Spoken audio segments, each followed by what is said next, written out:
और WHO की report यह है कि भारत में कहीं दूर दराज तक कोरोना का कोई मामला नहीं है। चीन में अगर बीमारी आएगी और भारत में नहीं आएगी, ये किसी निमंत्रण है कि बीमारी नहीं आती है। क्यों नहीं इस बात को मान रहे हैं कि कोरोना बढ़ रहा है? लेकिन जब बीमारी आएगी तो राहुल गांधी जी से हमसे पूछ के नहीं आएगी, तब तो रोकना ही चाहिए। अगर सरकार आप कह रहे हैं कि हम लोग थे, राहुल गांधी जी ने सारी व्यवस्था कर दी थी, कहाँ से व्यवस्था कर दी थी हमको बता दीजिए आप।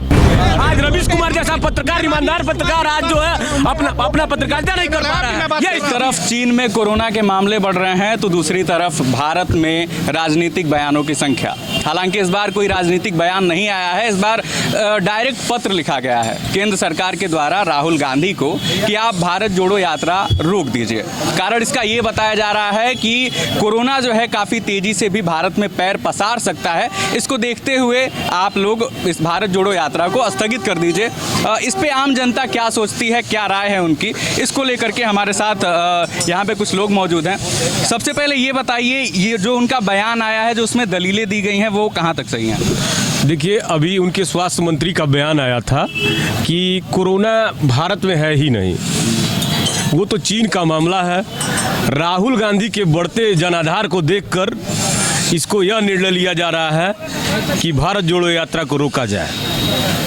हम आपको बता दें, आज की अगर आप लेटेस्ट खबर देखते हैं तो आपको पता चलेगा कि तमाम बैठकें हो रही हैं। अब उस बैठक के पीछे का क्या मामला है? आपको अभी भी लगता है कि कोरोना नहीं आ रहा है भारत में? उसकी कोई ऐसा भी हो सकता है कि अगर चीन में कोरोना है तो यहाँ पे भी तो आ सकता है ना? अच्छा, ये बताइए, आज स्वास्थ्य मंत्री और WHO की रिपोर्ट यह है कि भारत में कहीं दूर दराज तक कोरोना का कोई मामला नहीं है। और जब वहाँ से आ गया यह मामला, उसके बाद भी जो है अगर इस तरह से मामला किया जा रहा है तो निश्चित रूप से राहुल गांधी के बढ़ते जनाधार को देखकर यहाँ की केंद्र सरकार जो है उससे डरी हुई है। क्या कहना चाहेंगे जो कांग्रेस आरोप लगा रही है भाजपा पे? कांग्रेस, पहले तो मेरे बड़े भाई ने कहा कि जनाधार बढ़ रहा है, जनाधार घट रहा है, इस बात को आप पहले देखिए। और दूसरी चीज़ जो कहने है, चीन में अगर बीमारी आएगी और भारत में नहीं आएगी, ये किसी निमंत्रण है कि बीमारी नहीं आती है। मौत और बीमारी किसी से पूछ के नहीं आती है। और ये भारत जोड़ो जो यात्रा चल रही है, तो सरकार को अगर कहीं से डर है और बीमारी फैल रही है, इसके पहले आप लोग कहते थे कहाँ गंगा में लाशें बह रही हैं, ये हो रहा है, वो हो रहा है, आज क्यों नहीं इस बात को मान रहे हैं कि कोरोना बढ़ रहा है? अच्छा, तो जो पार्टियां जो हैं, आपकी भी जो पार्टी है या फिर जिस पार्टी को आप रिप्रेजेंट कर रहे हैं, मान लीजिए अप्रत्यक्ष तरीके से, वो लोग भी तो जनसभाएं कर रहे हैं, तो उस पर रोक क्यों नहीं लगा? नहीं, सबको ये तो गाइडलाइन, अभी कहाँ सभाएं कर रहे हैं बताइए? आप किसी जगह सभाएं कर रहे हो या रोड शो कर रहे हो, ऐसा कहीं दिखाई दे रहा हो तो तुरंत बताइए। इस बात को हम लोग कहेंगे अपने लोगों से कि देखिए कोरोना बीमारी है, इस पर रोक लगना चाहिए। इस सब मुद्दों को भटकाने वाली बात आप लोगों ने शुरू कर दिया कि जनाधार बढ़ रहा है और कांग्रेस भारत जोड़ो नहीं, ये भारत तोड़ो की राजनीति आप लोग कर रहे हैं। अब ये बीमारी फैलेगी, किसी पूछ के नहीं फैलेगी। एक व्यक्ति कि आपको बीमार अगर पड़ना है तो हमको नहीं पड़ना है, हमको भी पड़ना होगा। सीधे भारत जोड़ो को अलग तरीके से ये रिप्रेजेंट कर रहे हैं, क्या आप ये बताइए, भारत जोड़ो से जितने लोग जुड़ रहे हैं उससे राहुल गांधी के हाथों को मजबूत होते हुए देखकर ये भाजपा परेशान हो गए हैं कि कहीं 2024 का जो गद्दी है हमारे हाथ से फिसल ना जाए। इससे लोग डरे हुए हैं, सहमे हुए हैं, जिसका परिणाम जो है, दिल्ली में चुनाव हुआ, उसका रिजल्ट आपने देख लिया, उसके बाद भी अभी भारत जोड़ो और राहुल गांधी में लोग लग रहे हैं। अरे भैया, आप भूल रहे हैं, हिमाचल हमने भी जीता है, हिमाचल में हमारी भी सरकार है। 22 प्रदेशों में भारतीय जनता पार्टी की सरकार है, उस बात को आप नहीं बता रहे हैं। 2 प्रदेश में आप हैं तो उस बात को बता रहे हैं। तो ये तो देखिए, ये तो ना समझी की बात हो गई। आज देखिए, मैं कह रहा हूँ ना कि अगर बीमारी फैल रही है तो हमसे आपसे पूछ के नहीं आएगी वो बीमारी सबको हो सकती है। और भगवान न करे कि भारत जैसे देश में बीमारी फैले, नहीं तो यहाँ तो और भयावह स्थिति हो जाएगी। आप लोगों पे लगातार आरोप लगाए जा रहे हैं कि जो आपकी विपक्षी पार्टी है, केंद्रीय विपक्षी जो पार्टी है, प्रमुख पार्टी है, वो जब ऐसी सभाएं करती हैं तो बार बार आप लोग उसको टारगेट करते रहते हैं। ये आरोप आप लोगों पे हमेशा। आप इस समय बता दीजिए कहाँ पार्टी सभाएं कर रही हैं, एक जगह बता दीजिए। अब मान लीजिए राहुल गांधी जी का प्रोग्राम चल रहा है, मैं इस बात को भी मान रहा हूँ, लेकिन जब बीमारी आएगी तो राहुल गांधी जी से हमसे पूछ के नहीं आएगी, तब तो रोकना ही चाहिए। अगर सरकार की गाइडलाइन है और जब कोरोना काल आने वाला, कोरोना का वो पीक पे चल रहा था, जब यहाँ कोई वो व्यवस्था नहीं थी, तो देश के सबसे पहले नेता राहुल गांधी थे। उन्होंने मोदी जी को पत्र लिख के बताया गया, उन्होंने पत्र लिख के बताया कि यहाँ जो है लॉकडाउन लगा दिया जाए, जो स्थिति है देश के लिए।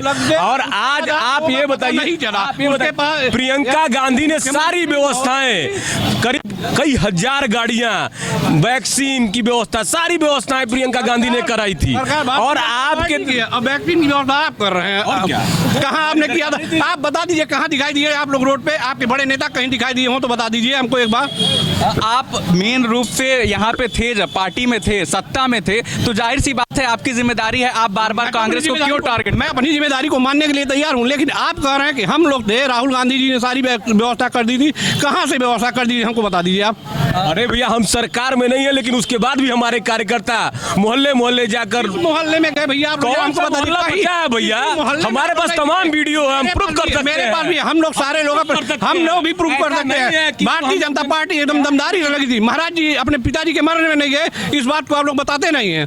ये सब तो राजनीतिक दिखावा है, ये सब दिखावा है, ये कोई बात नहीं हुई। दिखावा आप लोग भी तो करिए, ये दिखावा आप लोग भी तो कर दीजिए। आखिर दिखावे की राजनीति क्यों हो रही है? ये जब काम करेंगे तभी दिखेंगे, काम जब करेंगे ही नहीं दिखेंगे कहाँ से? आप लोग दिखते ही नहीं है। अच्छा, आखिर ये अगर कहीं कोई पार्टी अगर दिखती है तो कांग्रेस पार्टी ही विपक्ष के रूप में जनता की आवाज को मजबूती से उठाते हुए हर जगह दिखती है। कोरोना काल में हर जगह कांग्रेस का एक एक कार्यकर्ता मोहल्ले टू मोहल्ले, डोर टू डोर नजर आ रहा था। अगर मोहल्ले टू मोहल्ले में गए होते तो कर्म प्रधान चीज है, आज ये स्थिति नहीं होती आपकी। चलिए, आखिरी सवाल आप लोगों से पूछना चाहते हैं, दोनों लोगों से। सबसे पहले आपसे, भारत जोड़ो यात्रा का क्या इम्पैक्ट पड़ रहा है? आप उस पार्टी से हैं, आप उसको रिप्रेजेंट कर रहे हैं, क्या इम्पैक्ट पड़ रहा है? देखिए, भारत जोड़ो से जनता जुड़ रही है कांग्रेस पार्टी से, और हम लोगों का भारत जोड़ो यात्रा ये है, नफरत हटाओ और लोगों के बीच में है प्रेम सद्भाव बढ़े। भारत जोड़ो यात्रा का मतलब ये है डर भय खत्म हो।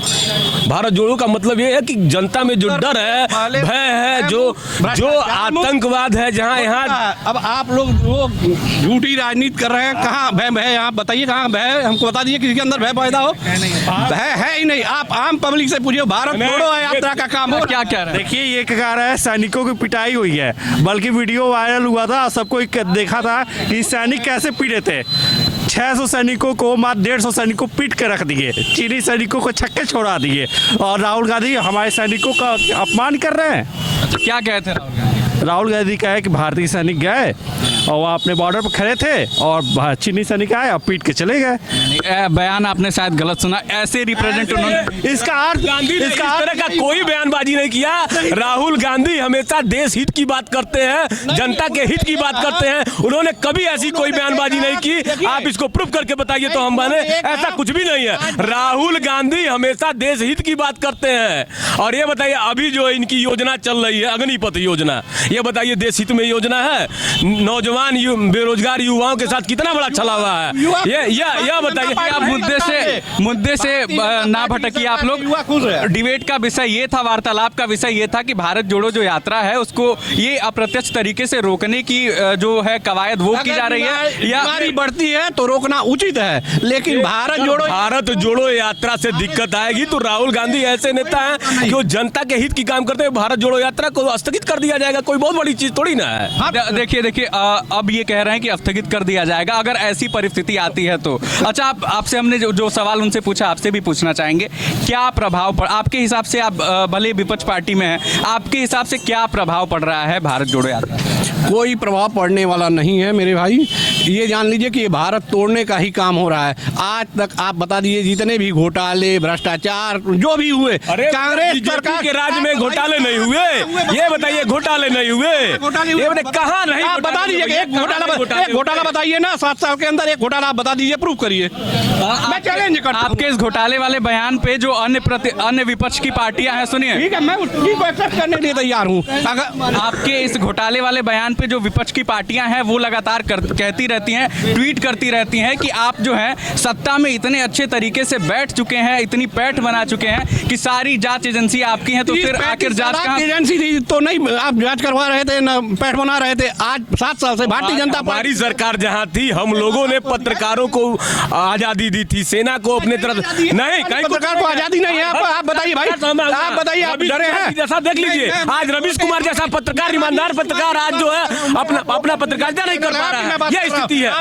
ऐसे पत्रकारों को दबाने का काम किया जा रहा है। बता दे, यहाँ सम्मानित पत्रकार बता दे कि हम दबे हुए हैं। रवीश कुमार सम्मानित पत्रकार नहीं थे। इतने अच्छे पत्रकारों के साथ किस तरह से अपमान किया जा रहा है? आप ये बताइए, ऐसे पत्रकारों का अपमान किया जा रहा है देश में, और ये कह रहे हैं क्या आज कांग्रेस के जमाने में कभी ऐसा किसी पत्रकारों को अपमानित किया गया था? यह बताइए। मीडिया को भी चैलेंज कर रहे हैं, ये बात गलत है, एकदम टोटल गलत है। कर पाएगा? आपको बता दें, बहुत बड़ा पत्रकार जो समाज है वो लगातार बीजेपी के इस बात का विरोध करता रहा है कि सत्ता जो है वो पत्रकारिता को अपने अंडर में लेना चाहती है। इस बयान पे आप क्या कहना चाहेंगे? सत्ता मेन स्ट्रीम में मीडिया है उसकी बात। इसके पहले भी आप लोग इसका मतलब सत्ता के पक्ष में थे। मेन स्ट्रीम में जो मीडिया है, जैसे इन्होंने रवीश कुमार का एक उदाहरण दिया, उसको लेकर एक रवीश कुमार एक पर्सनल व्यक्ति के लिए आप बता दिए और सारे मीडिया चैनल को आपने बता दिया। भैया कोई छोटे पत्रकार नहीं, रवीश कुमार बहुत बड़े पत्रकार हैं, और ऐसे पत्रकार को अपमानित किया जा रहा है, उनके पेट पे लात मारने का काम किया जा रहा है। बताइए, सब लोग पत्रकार इस तरह से रहेंगे तो फिर कैसे?